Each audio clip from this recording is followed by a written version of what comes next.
It's Monday, the 21st of September 2020, and this is a Tilt webinar with Belén Albarracín. Virtuality is the real thing, integrating VR in remote teaching. I love that title.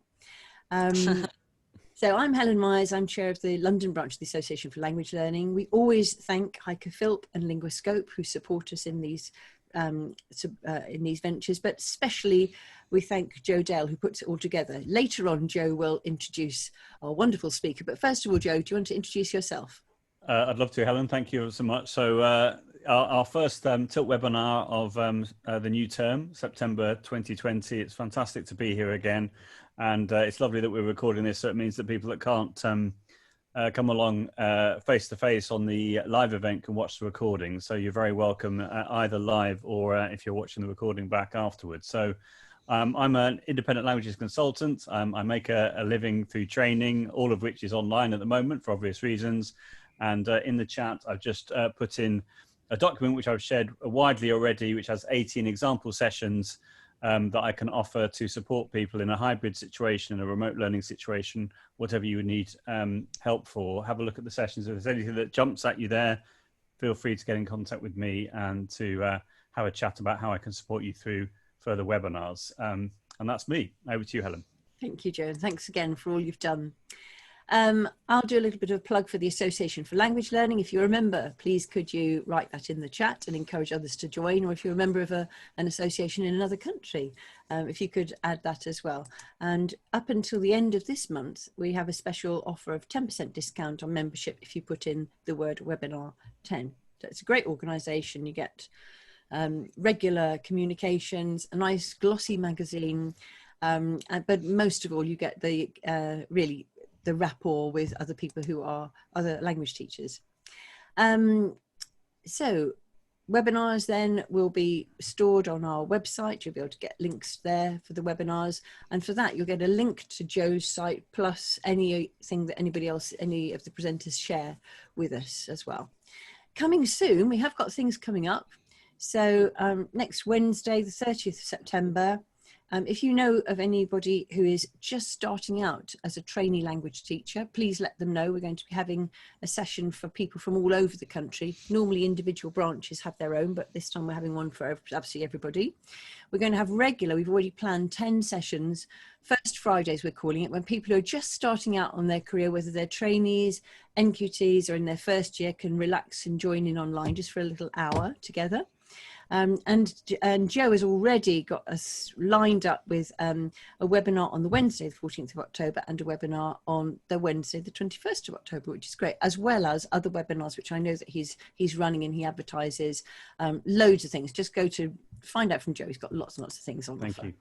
I've also put together a webinar database link where all the webinars that we've done here, you've got a list of the webinars, you've got a list of the speakers, and you can do a search on them. So anything you want to find out about, you can look there.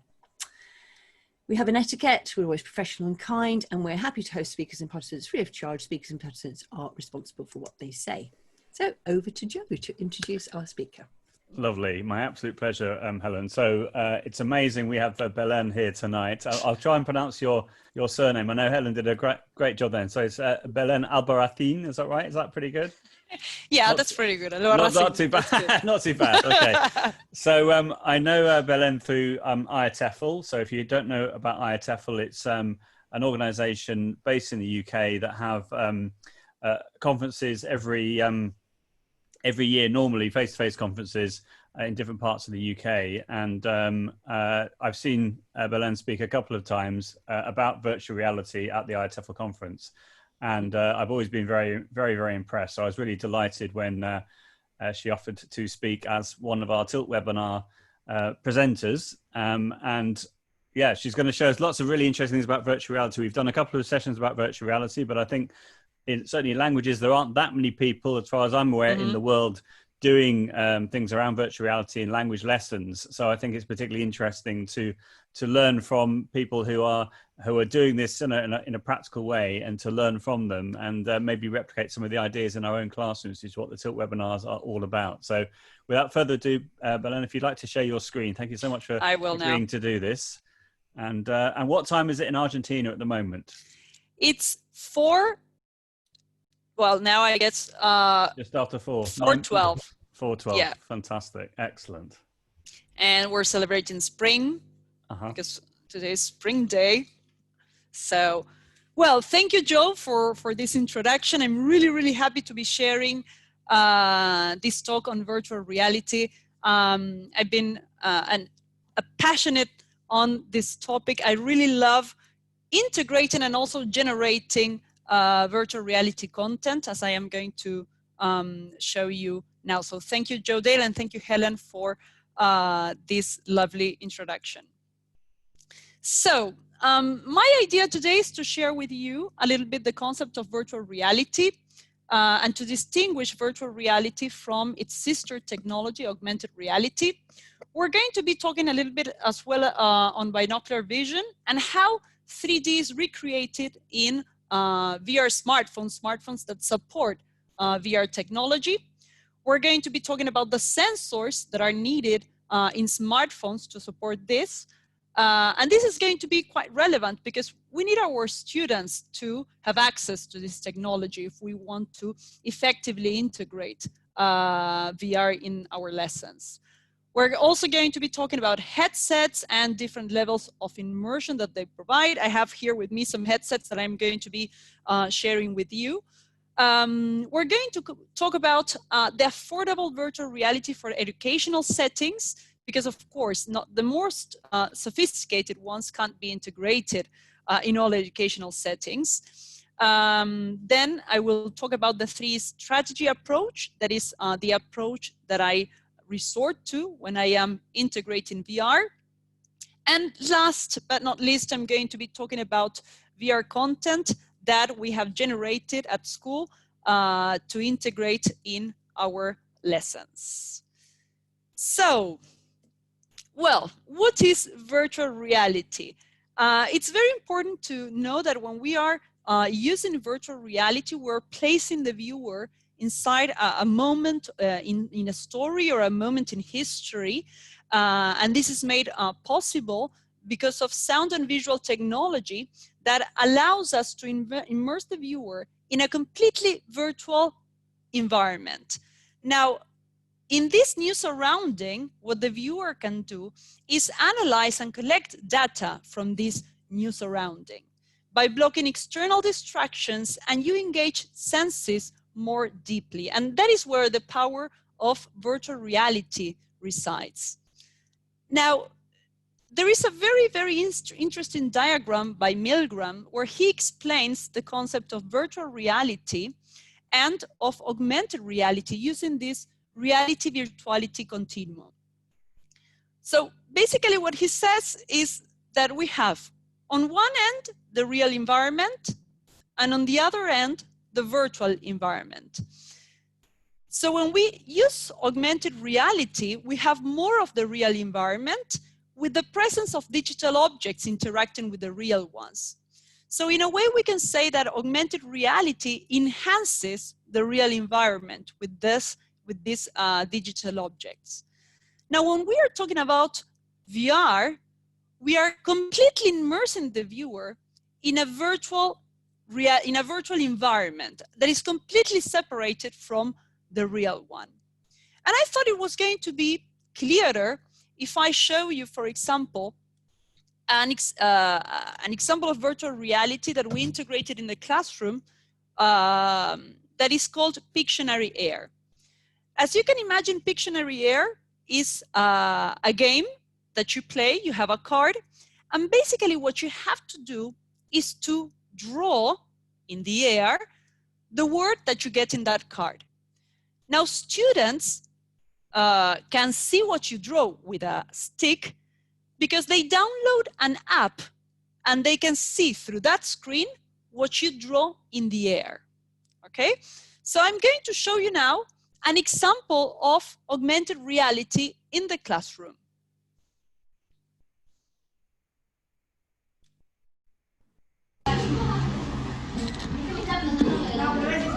House. Boat. Boat. Cruise. Wave. So as you can see here in this Pictionary air game, I have that stick. I can draw in the air, and students through the screen of their smartphones, they can see what I'm drawing. So this is a clear example of how we can integrate augmented reality in the classroom. And now what I'm going to show you, just to make it clearer how we integrate virtual reality, is the use of Tilt Brush.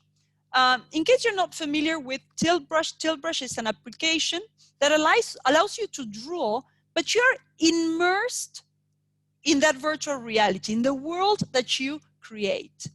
So, for example, you have this very famous artist.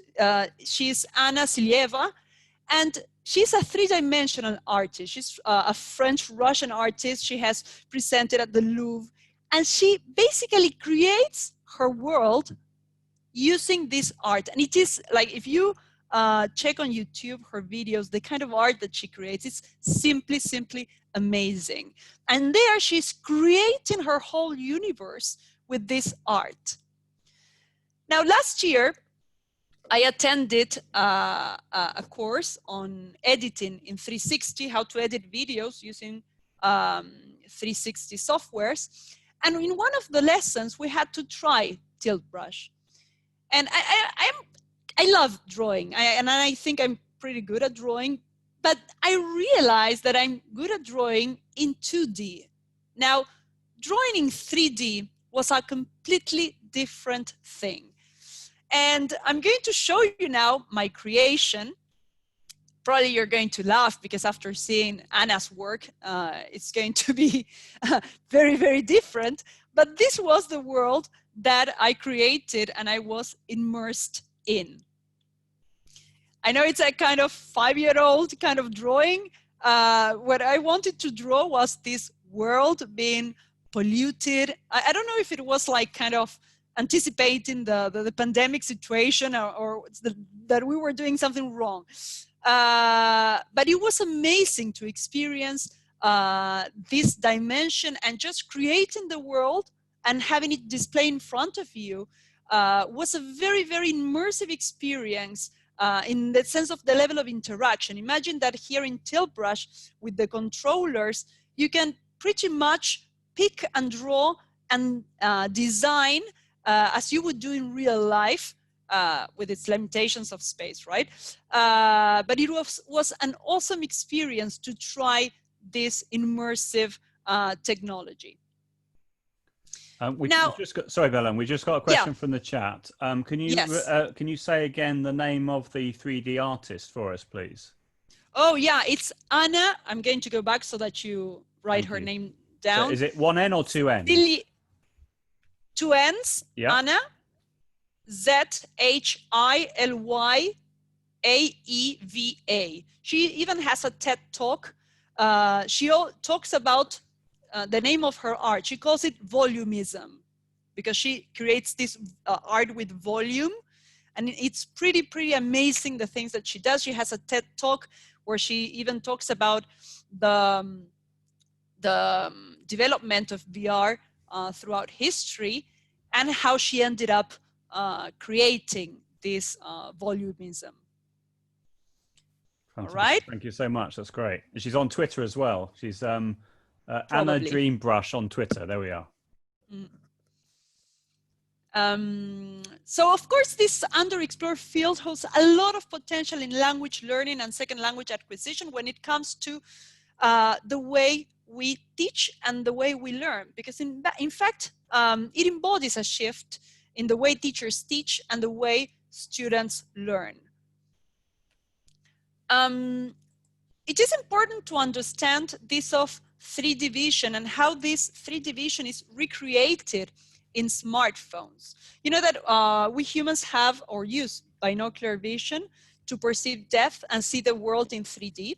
In fact, the separation in our eyes causes each eye to see the world from a slightly different perspective.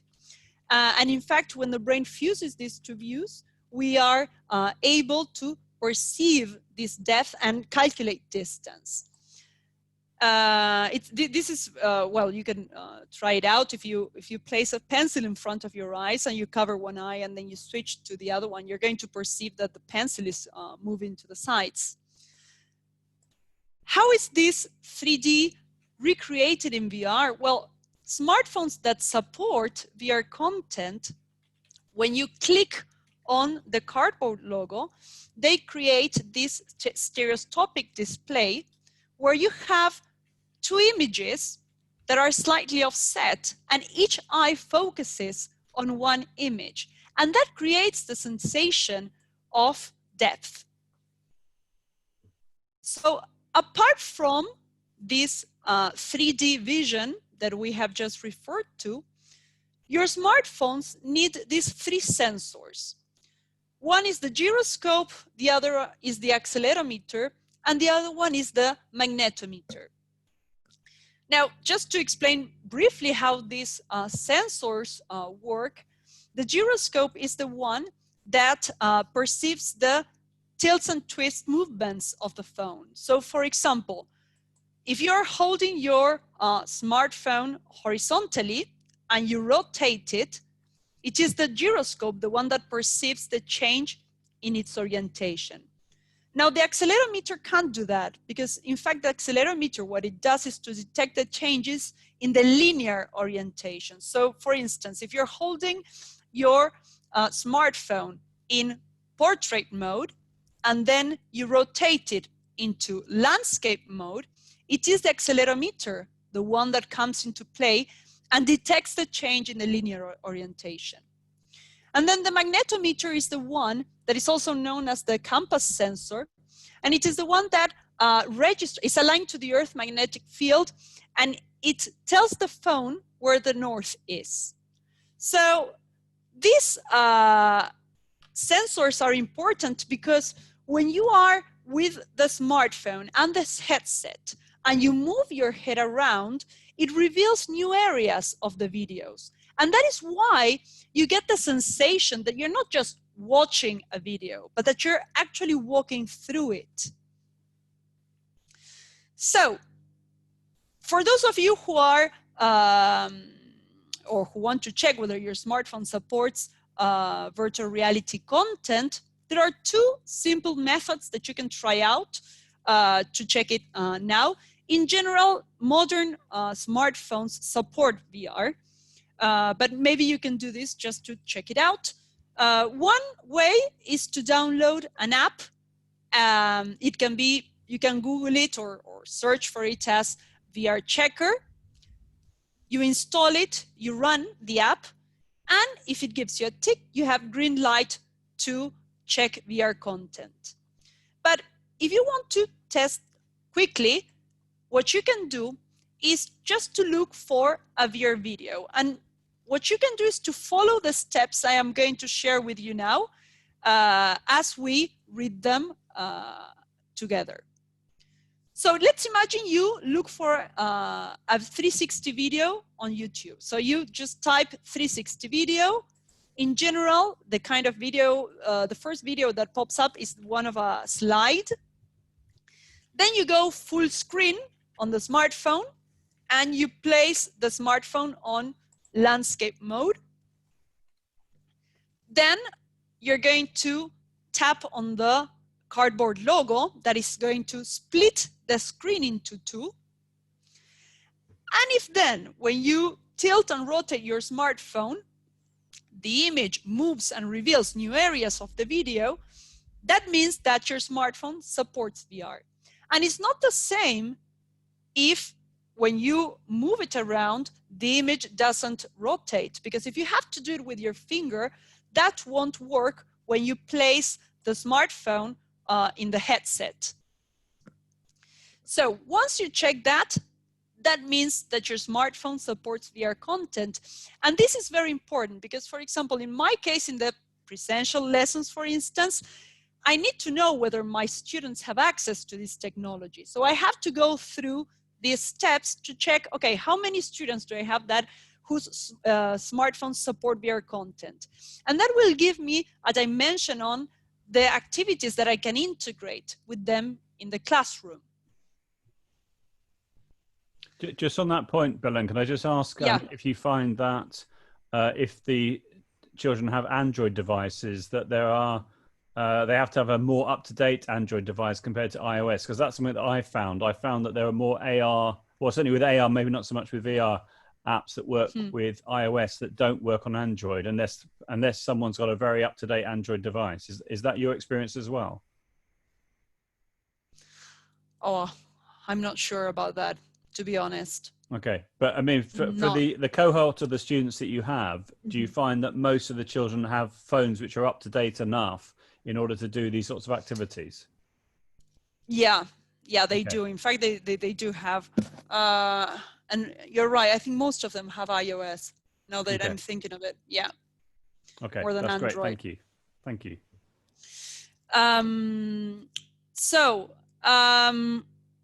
Apart from the smartphones that have access to support VR technology, we need headsets. And headsets are relevant because they enhance the whole immersive experience. And of course, you can go for the VR cardboard version, where this is an old cardboard, one of the first ones. You simply place the smartphone here, and it's immersive enough to integrate in the classroom. And then you have the more immersive devices. In that case, I am wearing there an Oculus Rift. But then I have, for example, this one that is a Samsung Gear that is also, you can use it with your smartphones, and you have a controller here to integrate. Now, what is the difference between the cardboards, for example, or the more expensive and sophisticated head-mounted displays? Some of the pros and cons have to do with the price. Okay, so VR cardboards, of course, are inexpensive. They are easy to build, and in general, what I do is to integrate videos that are in 360. Remember that videos in 360 allow you to move and to look around 360 degrees only. And they are easy to carry around. The more advanced head-mounted displays or headsets are more expensive, complicated to set up. Remember that some of them are wired to a computer, so that's more complicated. You require a larger physical space. I remember that when I was using Tilt Brush with the controller, I had to draw the area on the floor, let's say, so that I could move within a safe space without bumping into another user. And of course, you lose this portability of carrying it around. So when it comes to classroom or educational settings, the cardboard, or even you also have plastic devices that are also very similar to the cardboard, are the ones that are affordable and that you can integrate easily. I make this explanation of the 360 videos because 360 videos are considered to be a form of virtual reality, because in fact, the viewer has choice over what he sees.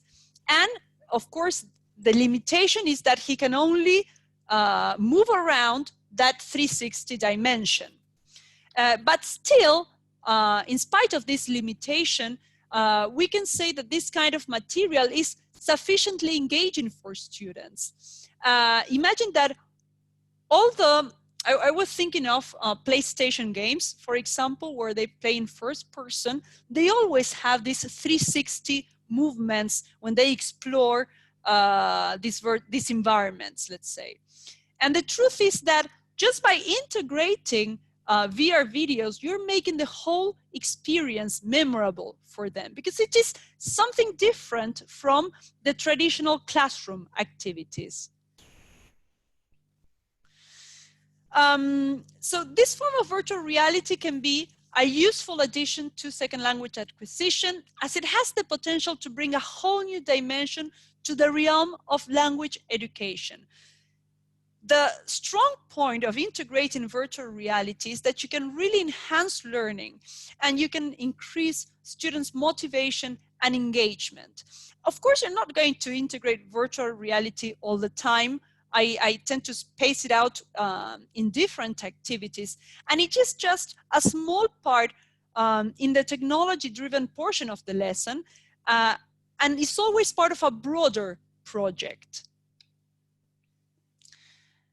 I always adopt this 3E strategy approach that stands for enhance, engage, and empower. Why enhance? Because virtual reality, what it does is to enhance what the teacher is already doing, and it is transformative in the way students connect with the VR content. Engage, because as we said before, it really boosts students' learning and interest and curiosity, and they want to explore these virtual 360 environments. And empower, because I believe that our aim as teachers is to make students take a more active role in their learning and to design projects where they can really collaborate, communicate, and create something new out of the activities that they carry out. Because at the end of the day, when we're talking about technology, technology is just a tool, and tools by themselves do not teach. So they need to be backed up by a strong pedagogy. Some of the activities that I've been integrating using VR are writing activities, like having students view VR content and then writing an activity triggered by the content that they viewed.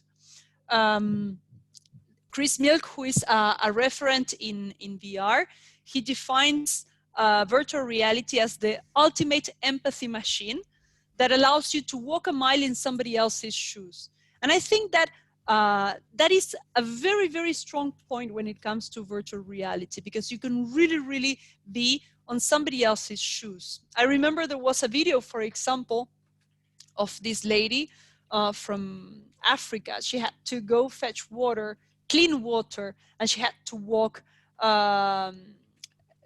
she had to walk outside of her village, and really to follow her steps and see the hard work that this woman had, for example, to go to fetch clean water, really set you thinking about the importance of having access, for example, to clean water. Immersive listening comprehension activities is not the same just having a listening comprehension, then having more senses engaged and having immersive and focusing on different parts of this exercise, and then having students complete a chart, for example.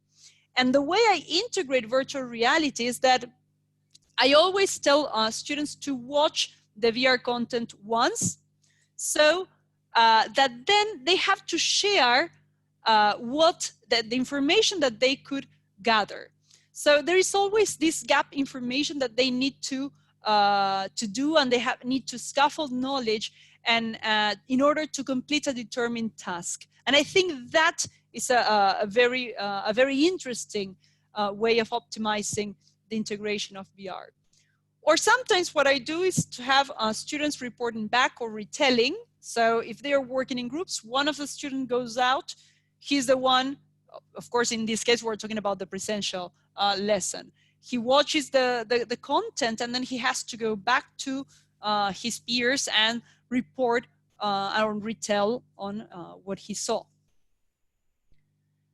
And I was talking with Joe about this SOFLA and VR integration, because of course, this, we could do it in the presential lesson, but now that every kid is at home, we can't, it's just like more difficult to integrate VR live, let's say. So what I do is to use SOFLA. SOFLA stands for Synchronous Online Flipped Learning Approach. I remember I attended a webinar by Helen Marshall talking about this, where basically the way we adapted this SOFLA approach was as follows. The SOFLA gives a lot of importance to the pre-work that students have to do at home. So the viewing of the VR content is what students do from their homes.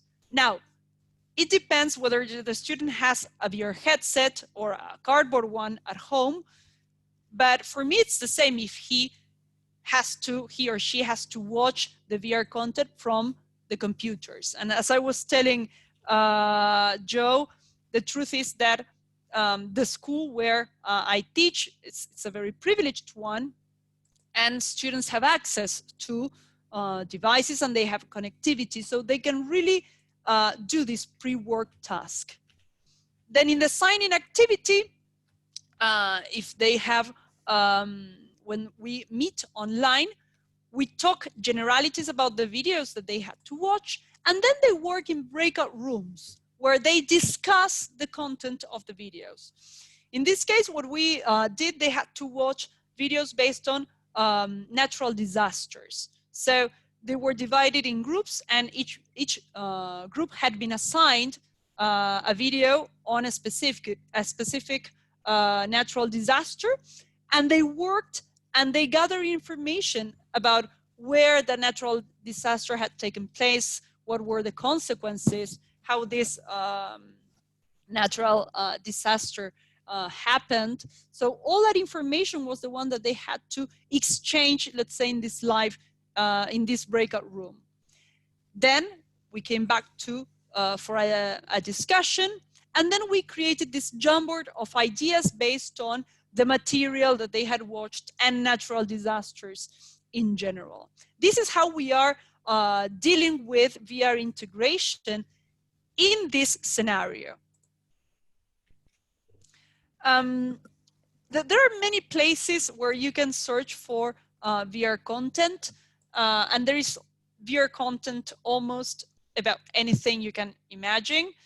You have Vimeo 360 or Within or YouTube 360 or Discovery VR or 360, Nat Geo 360. And the topics are infinite. You have from music, places, wild animals, space, climate change, water, natural disasters. There are two things that I usually pay attention to, and that has to do with the content, of course, and with the length of the videos. The truth is that a long exposure to 360 videos can make students feel kind of dizzy. Even one, you end up feeling sort of dizzy. So in general, the videos that I select are from 1 to 4 minutes long, not more than that. And I try to focus on specific information that I want them to work. And of course, you can look for information related of the content that you need. Of course, this entails watching all the VR videos and see the ones that you can adapt to your lesson, and that takes a lot of time. But what I thought was, okay, what if I want to generate my own 360 videos, and I know what I want, and I know how to integrate them because I want them to focus on these specific things. So I decided to use a 360 camera and start producing VR videos in 360. So there are two videos in particular that I really enjoyed preparing.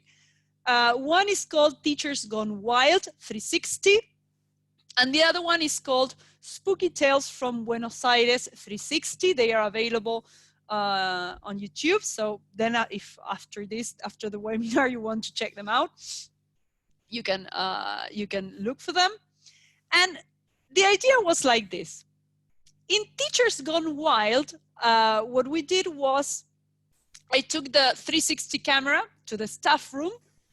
I placed it in the middle of the table, and we were like 8 teachers sitting there around the table, and we designed the activity, and we said, okay, we're going to break rules, like the typical rules that you can't break, but we're going to have teachers going against the rules and breaking them. And the idea was that for 30 seconds, the teachers had to break one rule. Of course, they couldn't choose the same, so that there was no overlapping. And after those 30 seconds, they were going to break another rule. So I don't know, from chewing gum to shouting to talking in Spanish, we jotted down the activities, and after 30 seconds, we changed and broke other rules. What we did then was to upload this activity and have students view this material in the classroom. So basically in groups, what they had to do was to jot down the rules that were being broken by the teachers in the staff room. And as each student had to watch the video only once, they could not get all the rules that were being broken at the same time. So maybe one student got, I don't know, 4 rules that were being broken, but then the other one got 3. So it also required like exchanging information on this and on what they had viewed. And it was a very engaging activity because it was like very entertaining for them, seeing their own teachers breaking different rules. So it was definitely a very motivating experience for them to view and to talk about this, and to go over, in this case, what we did was to go over modals and use present continuous and talk about rules. So all that was integrated in this activity. And then in the project Spooky Tales from Buenos Aires, what we did was to generate material on location. So basically what we did was to go to 2 very famous places in Argentina where supernatural events are said to take place. So the stories were based on Rufina Cambaceres in the Recoleta Cemetery, and the other one was of Felicitas Guerrero in Barracas. These are very popular neighborhoods in Buenos Aires. So we designed the script, and the idea was to create this kind of storytelling, an enhanced storytelling, because it was shot on, in 360. And we talked about what happened there and the supernatural events that were said to happen there.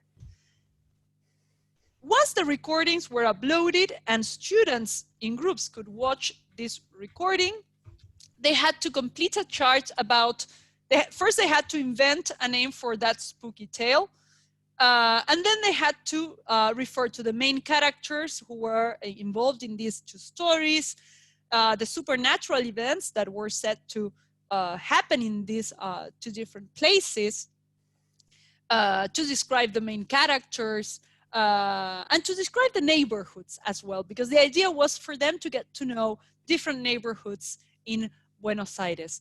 Ultimately, for this event, we shared this with another school, and they could also have access to these videos and get to know different neighborhoods from the city of Buenos Aires. Now, when we're talking about virtual reality that is powered by mobile technologies, like the world of opportunities that that opens is very, very interesting, because first of all, you have learners who can experience a virtual environment in real time.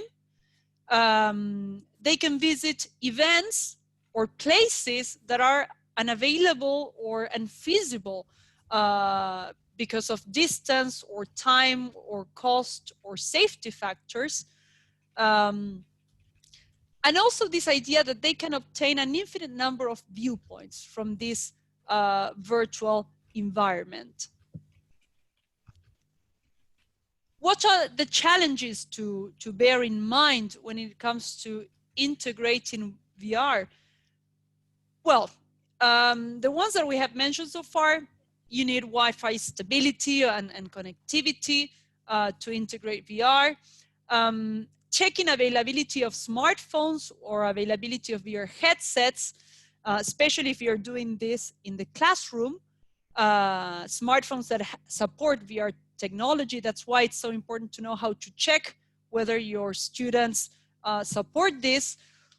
And the number of VR headsets. I always make them work in groups when they are working in the presential lessons. Now, in this scenario, of course, they can use the desktop to watch this material. And if they have a VR cardboard at home, they can integrate it with their smartphone. And this of the length of the videos. In the case of, for example, the one of Teachers Gone Wild, I think it's 1 minute, 1 minute long. And the one of the Spooky Tales is not more than 3 minutes because of the retelling experience. But not more than that, because students can really, really experience motion sickness, and they can feel dizzy. And the idea is also to use it with students who are above 8 years old. I use it, in my case, I integrate this with students who are in 7th form, that is like lower secondary. They are 12 years old. And I integrate these activities at that level. So, as I said before, virtual reality is effective. I think that the strong point is in these two things: in boosting learners' sense of curiosity and making students experience discovery learning. This exploratory quality of virtual reality, I think, is a very interesting one for students. In a way, you can edutain them in ways that traditional activities cannot. They're very familiar with this technology, and they are really motivated when they have to work with this technology in the classroom. And as I said before, I don't use it all the time, because if not, eventually the novelty wears off. But I do try to integrate it in the technology-driven portion of the lesson, and always part of a broader project. I think that's a key point in the integration. So sorry, Belén, can I just yes. interrupt? Is that okay? So can I just sort of drill down a little bit more into what the children are doing? So they're watching the videos, the 360. Say, for example, with was it Spooky Tales that you were talking about, when you made your own videos, which I thought was fantastic. So the children watch the videos. What do they then do? Do they fill in a Google form, or what sort of activities would you base around the videos, and how would they submit that to you? How would you then mark it, etc.? In the one of the Spooky Tales from Buenos Aires, we did it in the presential lesson. What they had to do was to complete a chart. In this chart, they had invent a name for the story, like give it your own name, describe the main characters, describe the story according to the story that was retold by the teachers. They had to describe the story, talk about the supernatural event that took place there. And of course, another thing that was important was that when we designed the script of the Spooky Tales, we used very specific vocabulary. And probably there were some words that students were not familiar with. So we also tried to build up vocabulary so that they could reconstruct the story. But basically it was completing a chart that, and in fact, the way we projected the videos was with a QR code.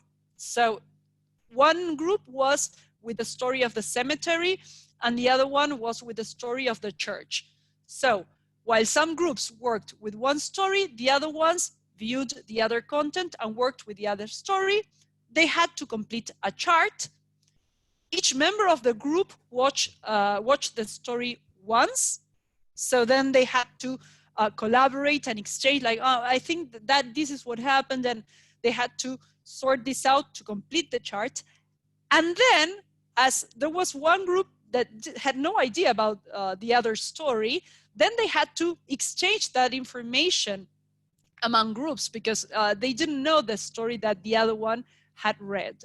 So basically that was the dynamic, was completing a chart with that information, working on vocabulary, and then exchanging information with and getting to know the other story.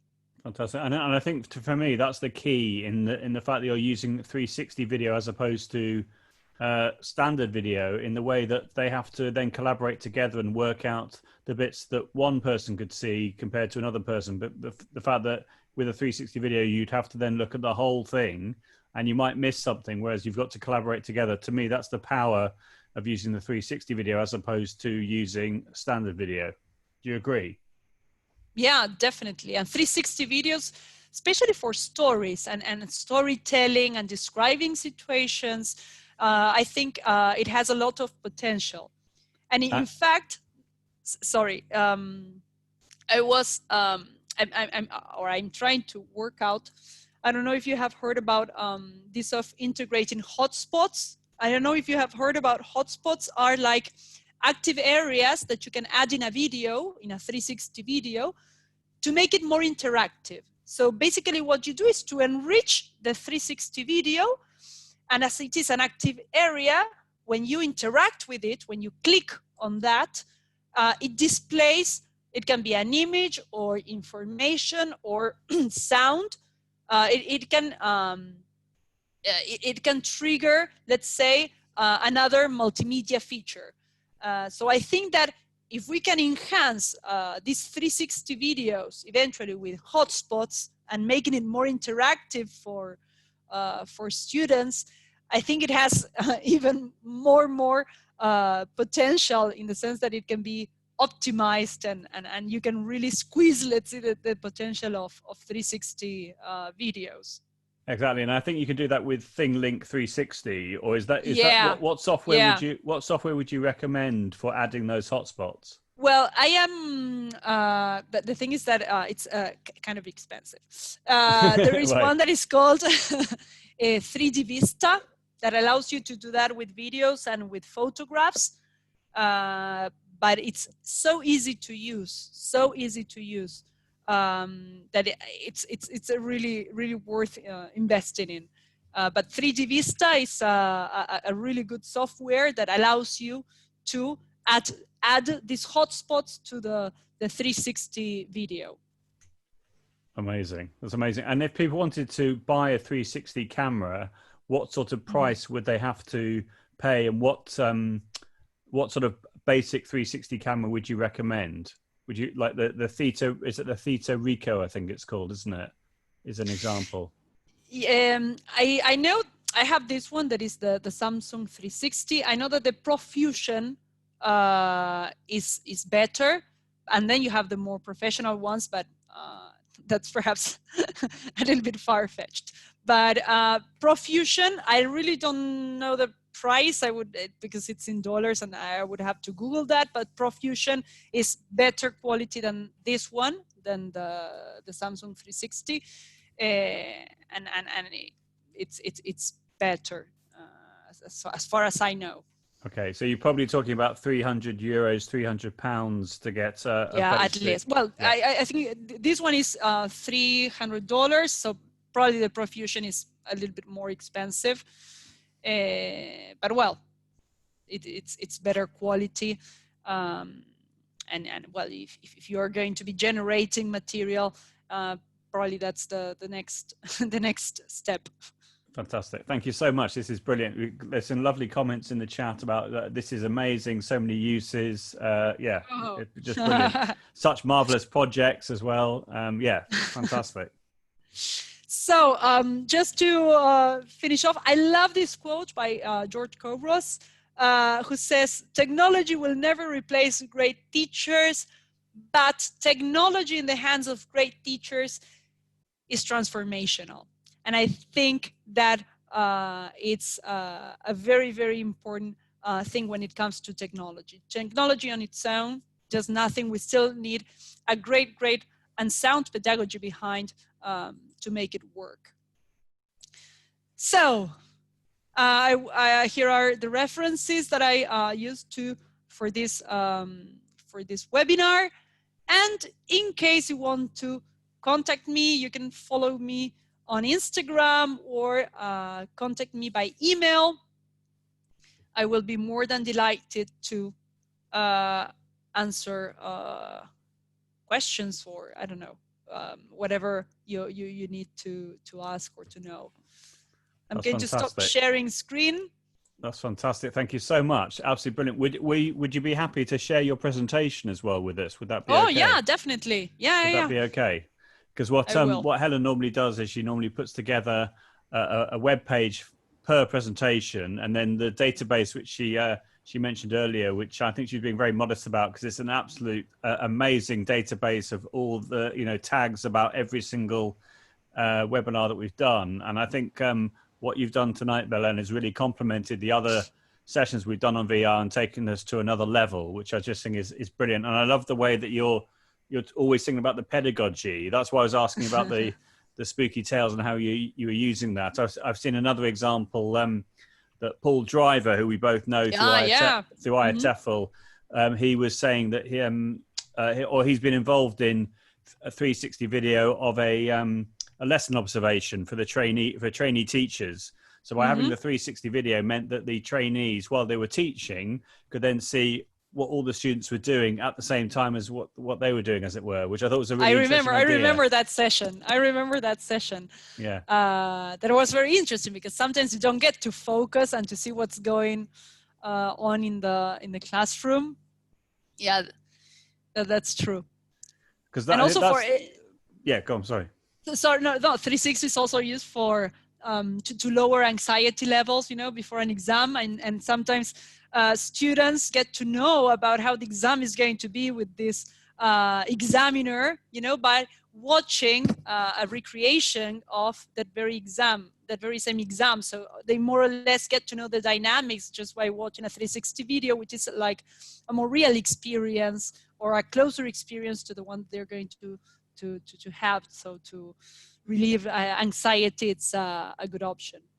Fantastic. And can I just ask about the 3 E's that you mentioned earlier? Is there a person who you would then reference for that if we wanted to look that up? Because I thought that was an interesting idea. Okay, you did it yourself. Okay. Okay. Yeah, in fact, I have a paper where I wrote about the 3 strategies, which in fact, not so long ago, I had to talk about technology in general. With this of the transition from the presential to the virtual world.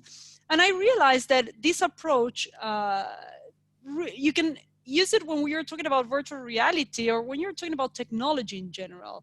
Like, technology enhances what the teacher is already doing. It engages students, and it really empowers them. As long as technology is used with a pedagogy behind, it really fulfills those 3 layers or those 3 approaches. And I think that is interesting, that you can apply to technology in general. In my case, I started using it or thinking about this when it comes to virtual reality. But the truth is that this approach can be for technology in general. Awesome. Well, we haven't got any more questions, but just lots of lovely comments. Catherine is saying, this is great. Thank you so much. A great opportunity to immerse and engage students. I love this comment. Thank you. It's lovely. So, yeah, just it's absolutely fantastic. I think everyone's feeling very shy tonight. No one wants to turn their webcams on. Yeah, come on. I don't want to frighten people away, but it was wonderful. I knew it would be wonderful, but it was wonderful. Can I just ask about Tilt Brush? Is that a Windows application, or is that an iOS or an Android application? Or it's Google, and it's free. Okay, so what devices would it work on? Would it work on anything? The thing is, you can use it on your computer, but to get a more immersive experience, you need the Oculus Rift or Oculus Quest devices. Right, I see. So you can try it out on the computer, like to play a little bit, but it's not the same. The experience when you are just drawing in the air and you just turn around and it's like floating there, it's amazing. It's incredible. And when you see Anna's work, this artist, it's unbelievable what she can do, like the way she creates her own universe. That's amazing. That's amazing. Have you heard of the app called Just a Line? Just a Line? No. That might be worth having a look at, because that's iOS and Android, and essentially you don't get all the colors. You can just draw with white, but you can then create your own AR image, which you can then sort of go inside, as it were. So you can what I've done when I've demonstrated it. Oh, cool! You can draw a circle, and then you move the device away a little bit more, draw another bigger circle, move it away a bit further, and then you can do lots of circles, basically like a tunnel, and then you can go inside the tunnel using the Just a Line. And it's a free app, and it works on iOS and Android. Oh, I'm definitely going to check it out. Okay, that's a nice one. And then another one, I put these in the chat, but another one's called Thing, THYNG, which is sort of has like dinosaurs and volcanoes and things like that. So that's an AR as opposed to VR, THYNG. That's also iOS and Android. And there's another one called 3D Bear, 3D BEAR. But the issue that I've found is that a lot of Android devices don't support some of those apps. That's all. But which is why I asked the question. I was thinking about your question. In general, 360 videos works in both. Most of my students have iOS, but in general, it works pretty well. 360 videos in Android. Fantastic. And if the children have iPads, obviously Cardboard doesn't work with iPads. So, but they could still experience the sort of the VR sense. No, it's not exactly the same. It's not immersive in the same way, but they can still experience a VR experience by using the iPad, can't they? Yeah. Amazing. Thank you so much. I don't think there are any other questions. So, Helen, any final comments? Alice has just asked a question. Is GoPro like profusion? Is her brother filmed with this in the Galapagos? They're going to be playing with. I've not heard of profusion. So is that like GoPro? Is that the same thing? Belén, have you heard of? Yeah. So it's just, is GoPro like the profusion? I think so. Yeah. No, GoPro aren't the small ones. No, I mean because the profusion is one that is kind of square.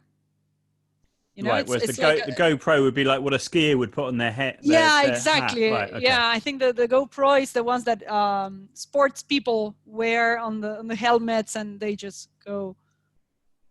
Fantastic. I love Alison's comment. None of us will get any work done or sleep tonight. We'll be too busy playing with new apps. Of course, that's the way. It's got to be done. I mean, if I can just say, it was so good.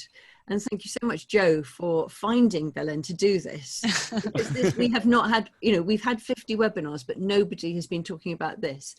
And I confess that I've seen people with these cardboard things, and I haven't actually ever looked to see what it's all about. And I noticed that, and it was so nice to see someone else asking that question. And now I think it's much clearer to me what it's all about. Yes, I know what they're looking at now and how it's put together. And I've already, looked on your YouTube, the videos that you've done of the teachers going wild. And I think, I want to see what's going on around the corner. I want to see really, really good, really inspiring. So thank you, both of you. Thank you, Joe, ever so much for finding these wonderful people. Thank you, Belén, for coming as well. So that's been awesome. Thank you. Yes, Alice, it was particularly your comment that made me think, phew, it's not just me. So that's really great. Oh, I have some friends here. Sole Afra is a friend. Thank you, Sole, for being here. Oh, Sole is not trying a video. You're all very, very shy. Everyone's very shy. And Belén, you came along to one of the previous Tilt webinars, didn't you? Was it Sophia's webinar? Yeah, Sophia's webinar. Yeah. Well, this year I was going to be in the showcase of the LTSIG. Right. Talking about the spooky tales from Buenos Aires, providing more details about the activities and how we integrated that. But well, due to the situation that we all know, it will be next year. Hopefully things will come back to some sort of normality. And when you mentioned the chart with the spooky tales, do you mean like in their exercise books, or do you mean a digital form that they filled in, or what? Could you just clarify what you meant by that? In fact, I had shared like an Excel chart, with them, Gotcha. So they had to complete it together in groups. Fantastic. Excellent. Okay, I'm really clear on that now. It's great. So another nice nice idea, focusing on the pedagogy of using 360 video. That's brilliant, because I found that you get a lot of sort of replication. You get lots of like underwater scenes, or in the case of AR, you get like lots of dinosaurs or volcanoes or farmyard animals or this sort of thing. But which is nice, which I think is good for, say, storytelling. But I think that what you've shown tonight gives it's much more rooted in pedagogy. It's not sort of like, I think it could easily be seen as a gimmick, I think, VR and AR, whereas I think what you've shown tonight is much more pedagogically sound, which is why it's been so interesting, I think. And I think I like this idea of having teachers designing their own material, having teachers like, I want to integrate this using VR, and we have more an idea of how we want to integrate it.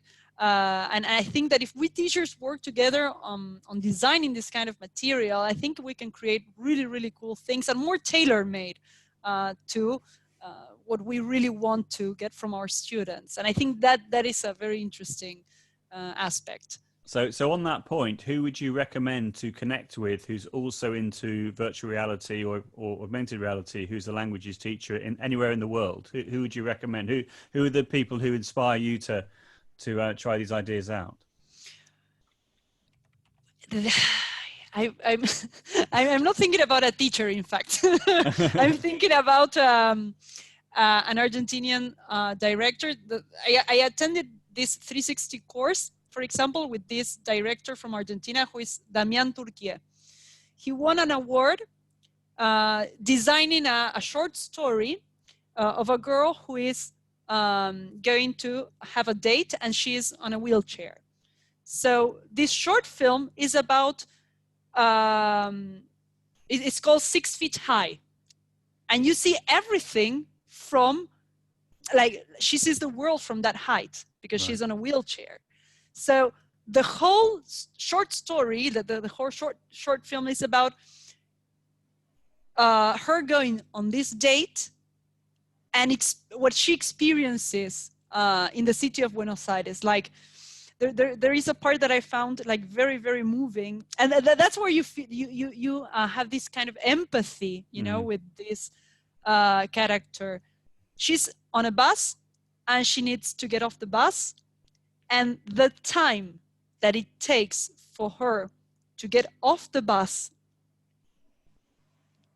and the director made a point because she wanted everybody who was watching that to feel how it was like to be in that place, you know, and uncomfortable, you know. So I found that kind of material very inspiring. It's educational in another sense. Maybe, I don't know if for second language acquisition, but I think that idea of empathy that he put forward in this short film is a very inspiring one. And as regards teachers, I know Paul Driver has designed material that is very interesting. I remember a crime scene that he created using virtual reality, where students had to explore and find clues within a crime scene to solve a case. I think that was very interesting. And now I'm thinking. Well, I think that's the issue, isn't it? There aren't that many people in the world, I think, who are language educators, whose background is languages, who are exploring these ideas. So that's why it's such a privilege to be able to listen to you tonight. So thank you so much. It's been really great. Thank you for having me, Joe. That's okay. Really good. So, I'll stop recording, shall I? Is that all right?